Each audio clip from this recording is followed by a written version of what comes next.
The stock market just hit its 23rd record high this year. Home prices are higher than ever before, and net worth in America has never been larger. By the numbers, this is one of the richest moments in the history of the country. But at the same time, consumer sentiment toward the economy has fallen to its lowest level ever recorded. It's lower than the early 80s recession, lower than the 2008 global financial crisis, and lower than during the pandemic lockdowns. So there's a clear disconnect between what the data says about the economy and what people say they're experiencing in their day-to-day lives. And you can see it up close by looking at the most boring account in America. Because the average 401k in America just hit a record high, over 160,000. And in the same year, retirement account balances hit a record high. A record number of people were also cashing them out early, willing to pay the penalty just to get access to the money. About 6% of savers rated their retirement, which is roughly triple the rate before the pandemic. Of those hardship withdrawals, 36% of them were to avoid foreclosure or eviction, 31% were due to medical expenses, and 13% were to cover tuition-related expenses. So, while on paper we're all living in the same economy, the reality for millions of Americans is the economy feels like completely different worlds. Which raises the question, how is this even possible? How can the data show a booming economy while the average person feels the exact opposite? Well, here's what almost nobody will say out loud. Both of these economies are real. The problem is that the American economy looks very different depending on where you stand. Because what we talked about earlier is rising asset prices, and it doesn't lift the country evenly. It's not weather. The trillions of dollars that get created when the market climbs doesn't fall on everyone like rain. It lands in specific accounts, belonging to specific people. And if you don't own those accounts, the record highs aren't really happening to you. They're just a headline you scroll past on the way to your 9-to-5 job. So the real question was never whether the economy is booming. It is. The real question is who benefits from it. When the market prints another record, whose account does that money actually flow into? And to answer that question, you just have to follow the paper trail. So that's exactly what I did. There are about 134 million households in America. According to the Federal Reserve's own data, the richest 1% of them, around 1.3 million households, own more than half of all the stocks in the country. And if you zoom out to the top 10% of wealthiest households in America, which is about 13 million households, they own roughly 87% of all the stocks. Which means the bottom 90% of the country, around 120 million households, own just 13% of the stock market between them. And the further down you go, the worse it gets. The teachers, the nurses, the bus drivers, the people who run the day-to-day of this country, the bottom half of Americans. Those 67 million households own just 1% of the stock market, not 1% each. 1% total, split between all 67 million households. The usual response to this is that almost everyone owns some stocks now. And technically there's some truth to that, because it's estimated about 58% of Americans own some stock, usually inside a 401k. But owning some stocks and owning enough to matter are two very different things. Because for the bottom half of the country, the median stock holdings are about $13,000. But for the top 10%, well, that number is around $600,000. That's a 48-fold difference. And when you put actual dollar figures to that gap, the scale becomes impossible to ignore. In 2025, the stock market returned about 16%. For the bottom half of the country, that's a paper gain of about $2,000. But for the top 10%, that same 16% return in the market handed them over about $96,000. And this is just 1 year we're looking at. Now consider that the market has risen over 120% since 2020. So while participation in the market got democratized, the dollars never did. The richest households who own almost all the stocks benefit from almost all the gains, while the bottom half of Americans fight for the scraps.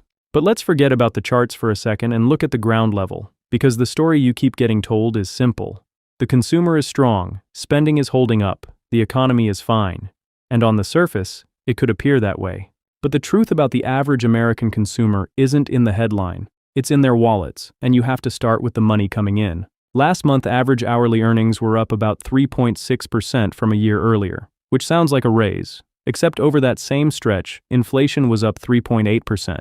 Which means the raise got eaten by inflation before it ever landed. So before the average American spends a single dollar, they're already losing ground. And this is being felt everywhere. Gallup held a survey where they asked Americans to name the single biggest financial problem facing their family. The top answer wasn't low wages, and it wasn't unemployment. It was the cost of living. High cost of living and inflation was named by 31% of Americans as the single most important financial problem facing their family today, which is near the highest level seen in the more than 20 years Gallup has run this survey. And once you remember that prices are up over 28% since the start of 2020, it isn't hard to see why 55% of Americans say their financial situation is getting worse. So add this all up and it leads to one question. If the average American's finances look this grim, how is consumer spending still going up? Where's the money coming from? And there's an answer. It's coming from the future, from debt. The first place is credit cards. Americans are now carrying about $1.25 trillion of credit card debt, and the average interest rate on these credit cards is now sitting around 23%. And this isn't the rich chasing credit card points or airport lounge access. It's the opposite. Among people who carry credit card debt, Bankrate found that 33% cite day-to-day expenses as the primary source of their debt. So they're not financing a vacation. They're financing just to keep going. There's even a new name for this. It's called survival debt. But before we get into just how bad this survival debt problem actually is, a quick pause. Because let's talk about a problem we've all dealt with. It doesn't matter what you do for a living, consultant, student, analyst, teacher, or just the unlucky person who got tasked with making the presentation at work. At some point, we've all been the slide monkey. You start with a simple goal, make a presentation. 3 hours later, you're still resizing boxes, aligning icons, changing fonts for the 5th time, and wondering how a task that should have taken less than 20 minutes somehow consumed your entire day. Which brings us to today's sponsor, Gamma. And the reason I like Gamma is simple. Gamma isn't just a presentation software, it's the bridge between messy ideas and structured output. Because sometimes I need to see an idea laid out in front of me before I know if it actually works. That's where Gamma comes in. With Gamma, I can start with a prompt, existing content, files, links, or one of the more than 100+ ready-to-use templates. Then I just dump in all my research and let Gamma do the heavy lifting. What used to be scattered notes and half-formed thoughts turns into something structured, organized, and easy to work with. And the best part? Everything is fully customizable, so I can rearrange sections, expand on ideas, or customize the design to match my own style. So whether you're building a presentation, organizing research, or working through a new idea, Gamma takes care of the tedious busy work, so you can spend more time focusing on what actually matters. If you're interested, you can check out Gamma using the link below or in the pinned comment. Thank you to Gamma for sponsoring this video. Now back to survival debt. Because what started as just a slight concern is quickly becoming a full-blown crisis for millions of Americans. Mike Croxson, who runs the National Foundation for Credit Counseling, which is the largest nonprofit credit counseling network in the country, summed it up best.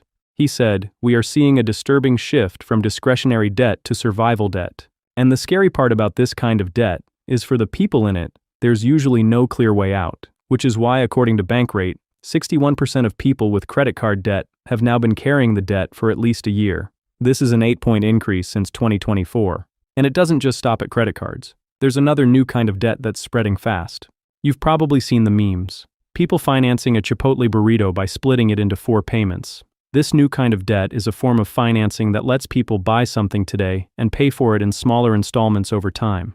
It's called buy now, pay later, and it used to just be for things like furniture and concert tickets. But now more than 90 million Americans use it. According to LendingTree, more than a quarter of buy now pay later users say they've used these loans for groceries, and more than half say they couldn't make ends meet without using it. So a significant chunk of the country is now financing their trip to the grocery store just to get through the week. And there's one last piece of the puzzle that shows just how scary things have gotten. It's the thing that's supposed to catch a family when something breaks: savings. The personal savings rate has dropped to about 2.6%, near the lowest level on record, and down from 5.5% a year ago. And it gets much worse. Economists at the Bureau of Labor Statistics and the Bureau of Economic Analysis ran the numbers on savings across the income scale, and they found that for the bottom half of the country, more than 65 million households, the savings rate is actually negative. Which means the bottom half of America is spending more than they bring in after taxes and running a loss every single month. So it's not just that they're missing a safety net, it's that they're sinking deeper and deeper every month. That's the divide. The rich are pulling away, while everyone else is borrowing to keep their heads above water. It's the same country, but completely different Americas. And for years economists had a name for this: the K-shaped economy. Winners on the top arm, losers on the bottom one, and the gap between them stretching wider. It's the phrase, "the rich get richer and the poor get poorer," drawn as a letter. But that's not the true shape of the US economy anymore. The more honest shape of the American economy right now is an E. Here's what it would look like. Picture a normal letter E. 3 horizontal bars, same length, stacked evenly. Now take the top bar and stretch it way out, far past the other two. Leave the bottom bar low, down near the floor, and take that middle bar and tilt it so it slopes downward. That's the United States economy. It's 3 different classes, living 3 different lives. The top bar is the richest 10%, the ownership class. Their wealth lives in stocks and real estate, and both have been on a tear. Home prices are up around 55% since 2020. The market is up over 120%. So this group has watched their net worth explode in recent years. They pulled away from everyone else because they own the assets that are being inflated. Then, there's the bottom bar, down on the floor. It's the bottom half of the country, the 67 million households that own about 1% of the stock market. This is everything we just covered. The negative savings rate, the survival debt, the groceries split into 4 payments. They don't own the assets going up, they're just trying to stay afloat. And finally, the middle bar. Everyone else in between. The households whose raises got eaten by inflation. The bar is tilted downward because something quiet is happening to this group.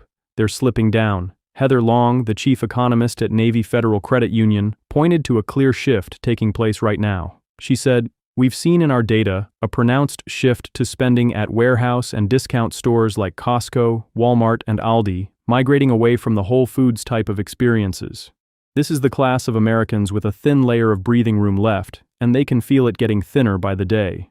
And before we wrap this video up, I'm curious where you stand. I want to hear how you feel about the economy. Drop a comment and let me know where you land on things. Because here's what I see. The top 10% of households are pulling away with a collective 68% of the total net worth in the country and a little over half of all the income. The middle 40% hold around 29% of the net worth and earn about a third of the income. And then the bottom half of Americans are left with about 2.5% of the net worth and roughly 10% of the income. It's the leftover split between 67 million households. And when you zoom out, the gap between these groups isn't holding steady, it's widening. That gap is exactly why the news and your bank account never seem to line up. Because add up all the wealth in the country, all the gains in the market, and all the other lines going up and to the right, and you'll see a booming economy. But what those charts can't tell you is who is actually holding any of it.